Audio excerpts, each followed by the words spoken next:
বিকাশের পিন পরিবর্তন করা এখন পানির মতো সহজ। আজ আমি আপনাদের দেখাবো ঘরে বসে মাত্র 2 মিনিটে কিভাবে আপনার বিকাশের পিন পরিবর্তন করবে। আসসালামু আলাইকুম, আশা করি সবাই ভালো আছেন। আমরা অনেকে নিরাপত্তার খাতিরে বা পিন ভুলে যাওয়ার কারণে বিকাশের পিন পরিবর্তন করতে চাই। আজকের ভিডিওতে আমি আপনাদের দেখাবো অ্যাপস এবং ডায়াল কোড দুইভাবেই কিভাবে আপনি দ্রুত পিন পরিবর্তন করবে। তো চলুন আর বেশি কথা না বলে কিভাবে পিন পরিবর্তন করবেন সেই প্রসেসটি দেখে আসি। ভিডিওটি শুরু করার আগে আপনি যদি আমাদের চ্যানেলে নতুন হয়ে থাকেন অবশ্যই চ্যানেলটি সাবস্ক্রাইব করবেন এবং আপনি যদি ফেসবুক থেকে ভিডিওটি দেখে থাকেন তাহলে অবশ্যই আমাদের পেজটি ফলো করে আসবেন।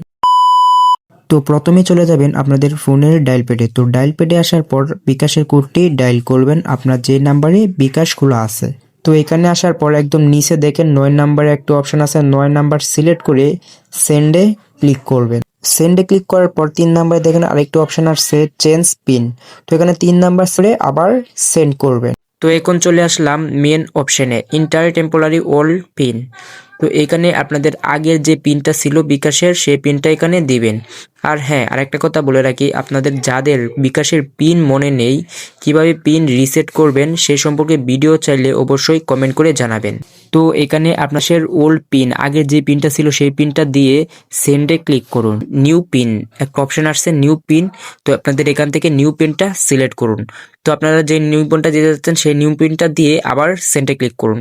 তো সেন্ডে ক্লিক করার পর আপনাদের যেই নিউ পিনটা দিয়েছেন সেম নিউ পিনটা আবার এখানে দিয়ে এটাও সেন্ডে ক্লিক। তো দেখতেই তো আপনার বিকাশের পিনটি অলরেডি চেঞ্জ হয়ে গেছে।